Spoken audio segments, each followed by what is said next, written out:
말씀을 시작하면서 이런 질문을 여러분에게 드리고 싶습니다. 여러분은 가지신 것이 많으십니까? 한번 생각해 보시기 바랍니다. 가지신 것이 많으십니까? 어디서 없어요 그러신 소리가 들린 것 같은데 네, 이 질문을 가지고 한 가지 생각을 해볼 수 있었으면 좋겠습니다. 여러분 한번 생각을 해보셨죠? 내가 가지고 있는 것이라 했을 때 여러분 가장 먼저 내가 가지고 있는 것 중에 무엇을 생각하셨습니까? 아니 어떤 종류를 생각하셨습니까? 어떤 분에게는 그 기준, 그 가지고 있는 것의 기준이 물질이 될 수 있겠죠. 물질이 될 수 있을 것이고, 또 어떤 분에게는 감정적인 어떤 그런 풍성함이 될 수 있고, 또 어떤 분에게는 물건, 혹은 어떤 분에게는 인간관계, 혹은 어떤 분에게는 재능이 될 수도 있을 것입니다. 정말 우리가 가지고 있는 것은 참 다양합니다. 그런데 그 어떤 것, 내가 가지고 있는 것 중에 풍성이 많이 가지고 있는 것과 또 내가 스스로 느끼기에는 그렇게 풍성이 가지지 못한 것도 있다라는 사실을 우리는 너무나도 잘 알고 있죠. 근데 제가 여러분에게 이 질문을 드린 가장 큰 이유는 이것입니다. 제일 먼저 제가 이 질문 드렸을 때 여러분의 머릿속에 가장 먼저 생각나서 이것이 아닐까? 내가 가지고 있는 것, 이것은 어떤가? 내가 많이 가지고 있나? 아니면 적게 가지고 있나? 먼저 그 생각한 그것이 어쩌면 내가 살아가는 내 인생 중에서 가장 중요한 가치 중에 하나가 아닐까, 이런 질문을 던져보는 것입니다. 생각해보면 우리는 살아가면서 참 많은 것을 가지고 살아갑니다. 그것이 먼저 여러분에게 말씀드렸던 물질이 될 수 있었고, 어쩌면 내가 가지고 있는 사람을 쟁취하라, 내 사람을 만들라, 이런 말을 할 때 쓰는 그 사람들, 관계가 있을 수 있고요, 감정이 될 수도 있고, 재능이 됐고, 또 신앙의 기쁨이 될 수도 있는 것 말입니다. 참 이런 여러 가지 종류를 우리는 가지고서 살아가는데, 그런데 중요한 것은 정말 여기서 생각해 볼 수 있는 결론은 이런 것이죠. 내가 가지고 있는 것을 모른 채 살아가는 것 또한 많이 있다라는 겁니다. 내가 분명히 가지고 있는데 내 스스로가 깨닫지 못하는 무언가가 있을 수 있다라는 거예요. 예를 들자면 한 특정 분야에 어느 특출난 재능이 있었습니다. 그런데 살아가다가 그것을 발견하지 못하고 있었는데 어느 우연한 계기로 그 재능을 발견하게 되어서 인생의 꽃을 피운 사람, 그런 사람도 우리 주변에는 많이 있지 않습니까? 어떤 사람이 있을까? 대표적으로 우리가 알만한 공인 중에 누가 있을까 생각을 해보니까 이 사람이 생각나더라고요. 스켈레톤의 전 국가대표이자 지금의 유튜버로 왕성히 활동 중인 윤선빈 선수입니다. 여러분 다 잘 아시죠? 스켈레톤, 그러니까 이 빙상계에서 정말 딸 수 없는 그 썰매의 영역에서 딸 수 없는 그런 올림픽의 종목 중에 유일하게 금메달을 목에 걸어준 그 사람, 바로 윤성빈 선수였습니다. 이 윤성빈 선수가 이 스켈레톤을 시작하게 된 계기가 어떻게 생각됐냐면요, 고등학교 시절 학교의 체육 선생님께서 권유를 했다고 합니다. 그래서 권유를 해서 스켈레톤에 대해서 알게 되었고, 2012년도에 그러니까 입문을 하게 되었죠. 아무것도 없는 제로의 상태에서 시작을 하게 된 겁니다. 그래서 사실 그때까지만 해도 스켈레톤이라는 것이 무엇인지, 어떻게 타는 것인지 아무것도 모르는 문외한 이였다는 것이죠. 여러분 스켈레톤 아시죠? 윤성민 선수 때문에 저희가 이 스켈레톤이라는 종목이 어떤 건지 또한 알게 되신 분도 있을 겁니다. 엎드려서 앞을 보고 타는 겁니다. 머리를 앞쪽으로 두고 쭉 타는 썰매인데요. 그러다 보니 입문 초기에 성적은 좋았을까요? 안 좋았을까요? 좋지는 않았어요. 아무리 운동신경이 있어도 이제 막 시작했는데 무슨 성적이 좋았겠습니까? 근데 몇 달간의 혹독한 훈련을 했다고 해요. 이제 이것을 위해서 내가 어떻게 하면 속도를 낼 수 있을지 혹독한 근육 단련부터 시작해서 정말 스켈레톤에 최적화된 몸을 만들어가기 시작했던 거예요. 그 몇 달간의 독특한 훈련을 통해서 그가 입문했던 그 2012년도에 어떤 일이 벌어지느냐, 그가 입문했던 아무것도 몰랐던 그 시절 2012년도에 그 말기에 대해서 국가대표에 발탁이 됩니다. 여러분 대단하지 않습니까? 아무것도 몰랐다가 제로에서 시작해서 그 입문했던 그 해의 국가대표가 되어버린 것입니다. 대단한 재능이죠. 그리고 또 놀라운 업적을 또 드러냅니다. 입문 후 4년이 지난 후에 무슨 일이 일어나냐면 세계 랭킹 1위가 되어버립니다. 엄청난 정말 이례적인 성적을 보여준 것이죠. 입문한 지 4년. 게다가 정말 우리가 빙상계라고 하면 우리가 항상 이제 쇼트트랙만 우리가 항상 우리의 금노다지다 이렇게 이야기를 했잖아요. 근데 이 썰매 영역에서는 정말 아무것도 없었는데 그 영역에서 세계 랭킹 1위를 4년이라는 시간 안에, 올림픽 한 번 새롭게 열릴 시간 그 기간 안에 찍어버린 겁니다. 여러분 스켈레톤의 천재라고 불렸던 윤선민 선수들은 지금도 열심히 뭐 스켈레톤뿐만 아니라 여러 가지 왕성한 활동을 하고 있는데요.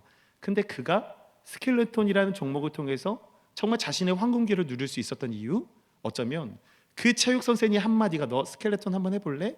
라는 그 한마디를 통해서 그가 그 엄청난 재능을 발견하게 되었던 것이죠. 물론 그 재능을 갈고 닦을 만한 훈련과 시간과 기간이 필요했는 것은 맞습니다만, 그렇게 통해서 우리에게 숨겨진 재능, 뭔가 발견했던 것을 갈고 닦았더니 어마어마한 어떤 나의 최고의 삶을 누릴 수 있는 그런 시작의 발걸음이 될 수 있었다는 겁니다. 여러분, 이건 정작 윤선민 선수만의 이야기만으로 끝나지 않습니다. 그것이요, 우리의 이야기가 될 수 있고요, 우리의 삶이 될 수 있다는 겁니다. 내가 여전히 가지고 있지만 내가 발견하지 못한 어떤 그 무언가가 내게 숨겨져 있을 수 있다는 거예요. 이렇듯 사람들 중에서는요, 자신이 가지고 있는 재능이 무엇인지 잘 정확히 모르다가 어느 순간 생각지도 못한 계기로 그것을 발견해내서 정말 인생에 뭔가 화려한 꽃을 피우는 경우도 많이 있다는 겁니다. 그래서요, 이 재능을 발견하는 것이 너무나도 중요해졌어요. 뭔가 내가 이 재능을 발견하면 내 인생에 좀 더 재밌고 수월하게 내가 하고 싶은 일을 할 수 있는 그런 방편의 인생의 길이 펼쳐지지 않을까? 그 때문에요, 어려서부터 어린아이들을 가지고 있는 부모님들은요, 내 아이의 재능을 발견해주기 위해서 재능교실 막 이런 것부터 막 찾기 시작하고요, 나이가 좀 이제 있으신 장년층의 여러분들도 여전히 내가 지금 살아가는 거 너무나도 무료하고 너무나도 힘들기 때문에 이것은 내가 내 재능을 살리는 일을 못하고 있기 때문이야 라는 이유만으로 지금도 재능을 찾을 수 있는 그런 여러 가지 활동들을, 그리고 여러 가지 그런 종목들에 도전을 하고 있는 삶의 모습이 현대인의 삶의 모습이라는 겁니다. 여러분, 왜 이렇게 설교의 서두부터 내가 무엇을 알다가도 모르게 많이 가지고 살아가고 있는지, 그것이 무엇일까, 이런 이야기를 하고 있는 것일까요? 그건요, 이미 우리에게는 하나님께로부터 우리에게 임하여 주시고 우리에게 부어주셔서 또 그것을 받아 누리고 있는 것들이 너무나도 많이 있다는 겁니다. 너무나도 많이 있어요. 내가 알지도 못하지만, 내가 뭔가 인식하지도 못했지만 이미 하나님께서 우리에게 부어주셔서 이미 우리가 누리고 있는 것들이 너무나도 많이 있다고 하는 것입니다. 이것을 알아갈 때요, 그래서 이것을 하나하나 깨달아갈 때요, 이루 말할 수 없는 감사가 터져 나오는 것입니다. 근데 단지 여기서 중요한 것이 무엇인지 아십니까? 하나님께로부터 받은 그것이 무엇인지 깨달아 알고 내가 혹은 나 혹은 우리가 마땅히 누리고 있는가에 대해서 함께 생각해 보아야 한다는 거예요. 주님께서 부어주셨는데 그것을 나는 깨달아 알았는가? 그것을 부어주신 것을 내가 알고 나는 그것을 마땅히 누리고 있는가? 아니면 그것을 깨닫지 못한 채 누리지 못하고 너무나도 비참한 삶의 가운데로 나아가고 있는 것은 아닌가? 이것을 한번 생각해 보아야 한다는 것입니다. 여러분, 우리는 자격이 없지만 주님께로부터 받은 너무나도 큰 선물이 있습니다. 그것이 무엇이죠? 바로 구원받은 자녀가 되었다는 거예요. 자격이 없어요. 죄로 인해서 이미 죽었던 존재였어요. 하나님의 자녀로 아버지 하나님 어떤 자격을 따진다면은 자격조차도 어떻게 그것을 잣대를 댈 수 없을 정도로 너무나도 비참한 인생이 바로 우리의 인생이었다는 거예요. 근데 하나님께서는요, 그냥 단지 우리를 사랑하셔서 독생자 예수 그리스도 우리에게 보내주셨다는 겁니다. 그를 십자가를 지게 하시고 단번에 모든 죄를 사하시며 하나님의 자녀로 살아갈 수 있는 권세를 그 믿는 자마다 부여해 주신 그 은혜의 선물을 우리가 받게 되었다는 겁니다. 여러분, 이것을요, 우리는 복음이라고 이야기를 합니다. 그 복된 소식이 우리 가운데 들어왔다라고 이야기하는 것이죠. 그 구원을 이루신 예수 그리스도를 나의 주 하나님으로 고백하며 또 그 고백 속에 내가 하나님의 자녀로 살아가기로 결단하고 우리가 발버둥 칠 때 하나님의 자녀로 거듭날 수 있는 그 일을 하나님께서 우리 가운데 일하여 내신다라는 것이죠. 우리가 누리고 있는 그 대표적인 하나님께로부터 받은 선물이 바로 이 구원, 이 복음, 이 은혜의 선물이라는 것입니다.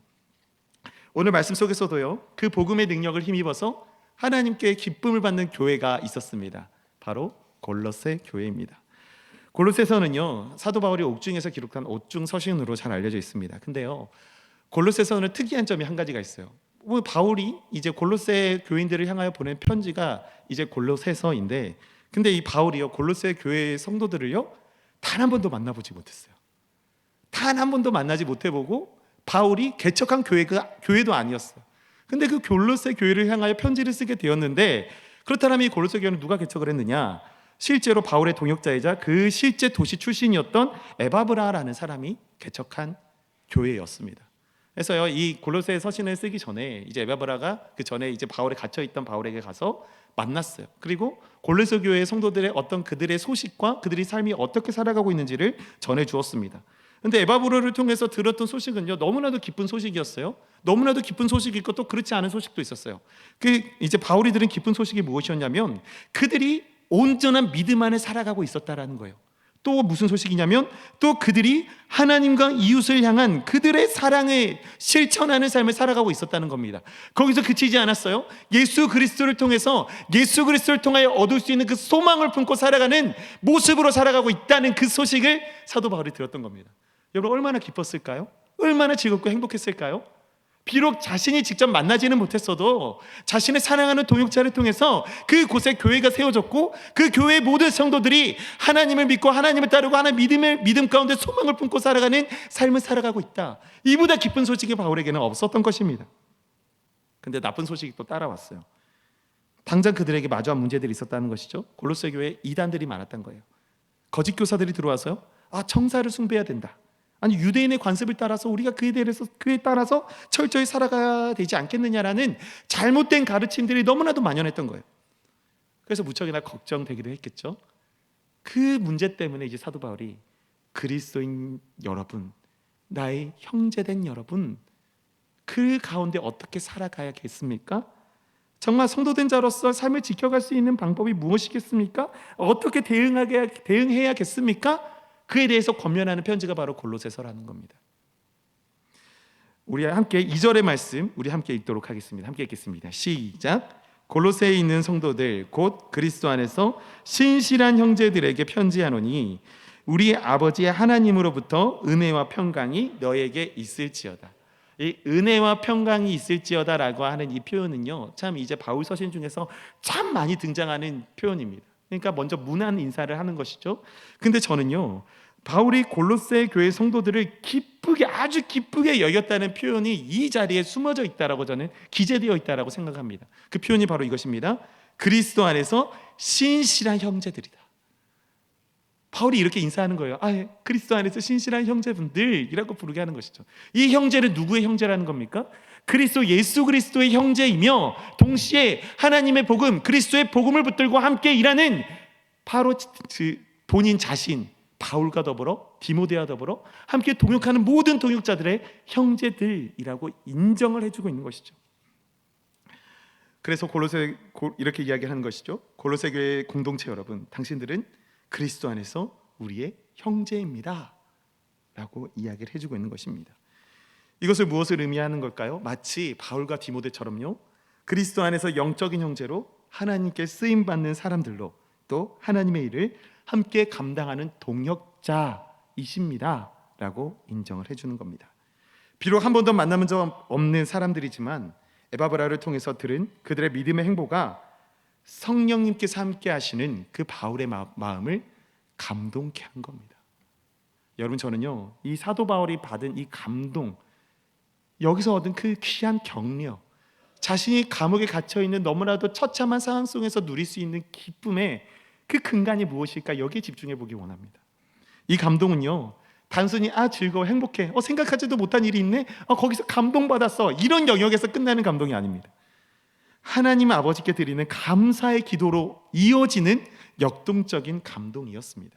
우리 함께 3절의 말씀 함께 읽겠습니다. 시작.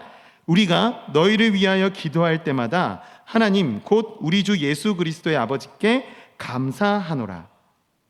제가 여기서요, 굳이 역동적이다라는 표현을 사용한 이유는 바로 이것입니다. 하나님께서는요, 사람을 사용하셔서 일을 하실 때는요, 그 사람이 감당할 만한 일, 그러니까 감당할 수 있도록 힘과 능력을 부여하셔서 마땅히 그 일을 감당할 수 있도록 일을 진행을 하시는 분이십니다. 그래서요, 그 사역을 감당할 에너지가 그렇다면 과연 어디에서 오는 것인가? 하나님께서는 그 일을 감당할 만한 힘과 능력을 주는데 어디서 오는 것일까?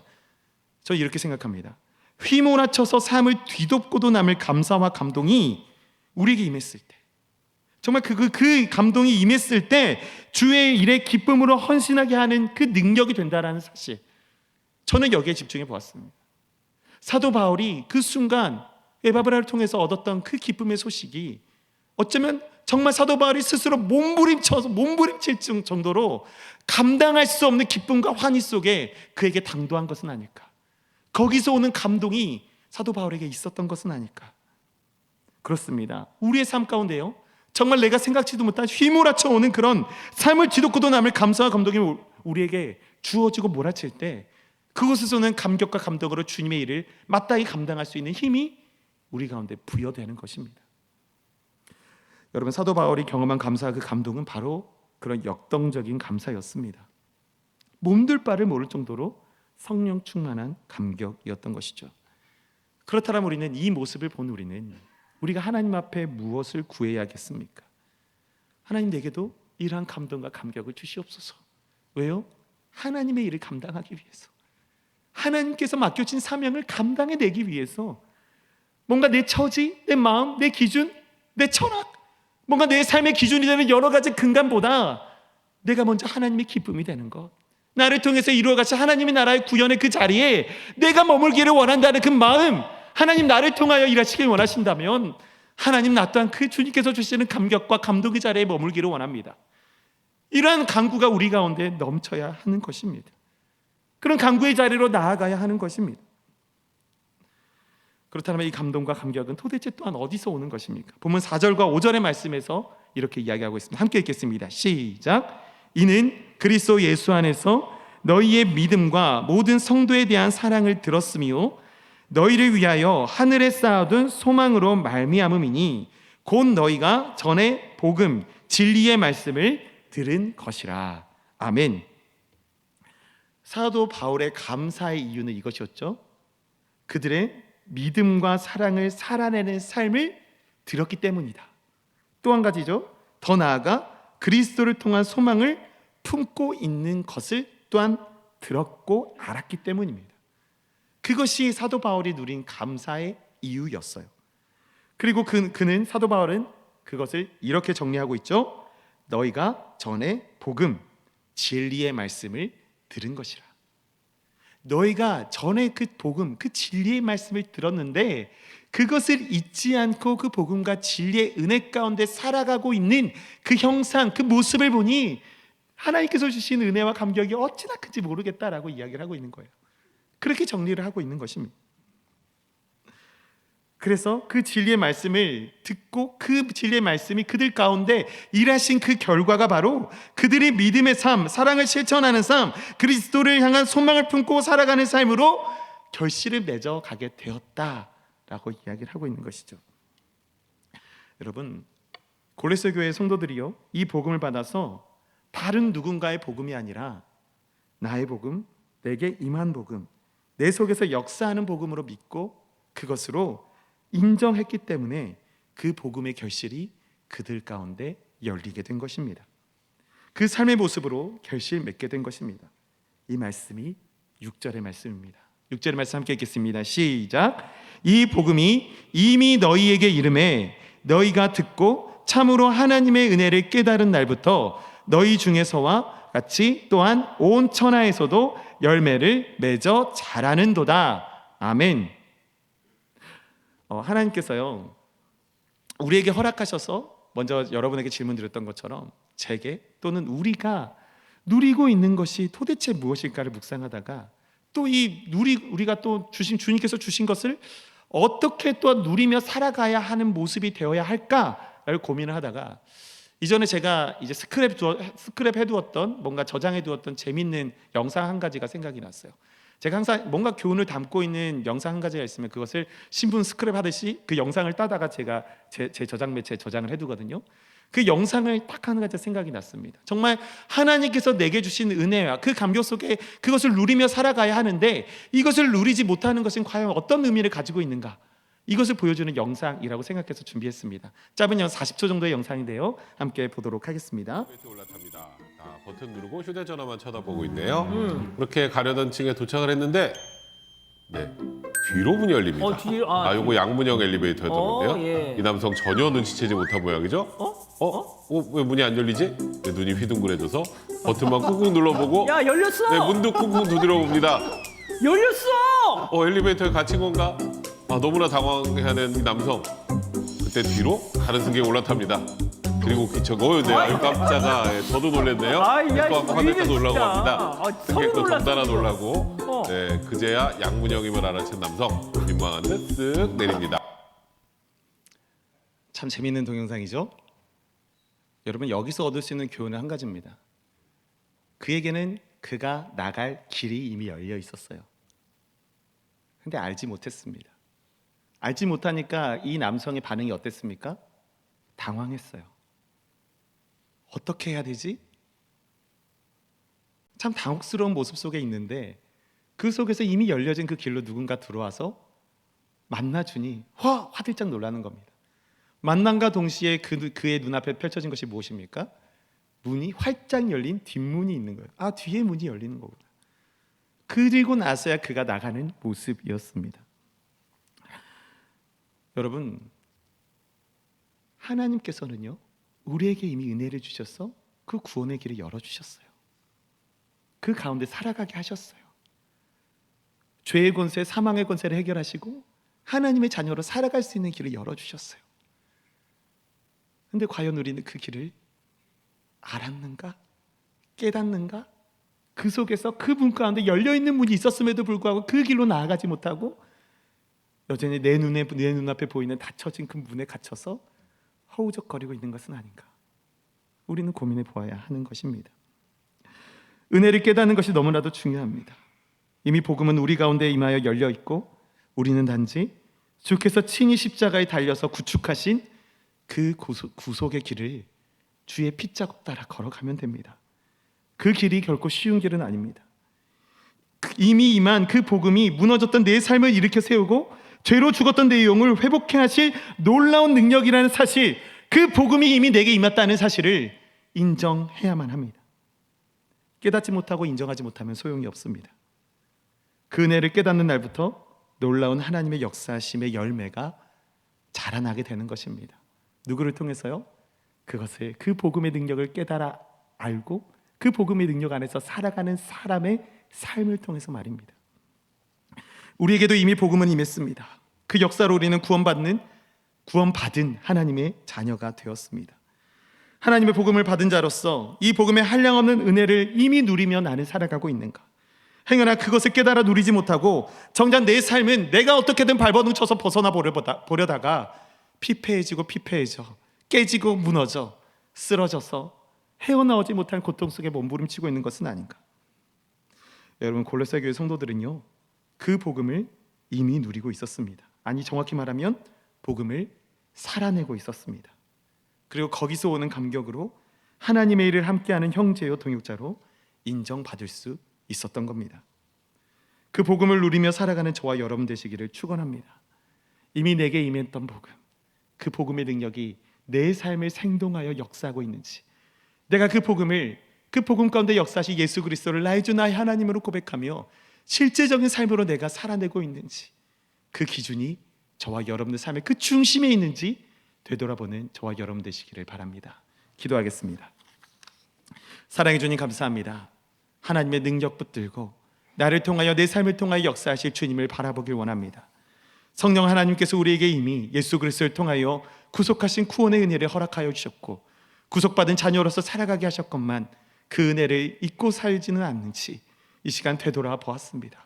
하나님, 날마다 내게 임한 그 복음을 아버지 하나님, 우리가 날마다 기억하게 하시고 복음 가운데 얻은 그 능력으로 말미암아 날마다 주님을 찬양하며 경배하는 삶을 살 수 있도록 주님 역사하여 주옵소서. 주님께 모든 영광을 올려드리며 살아계신 예수님의 이름으로 기도합니다. 아멘.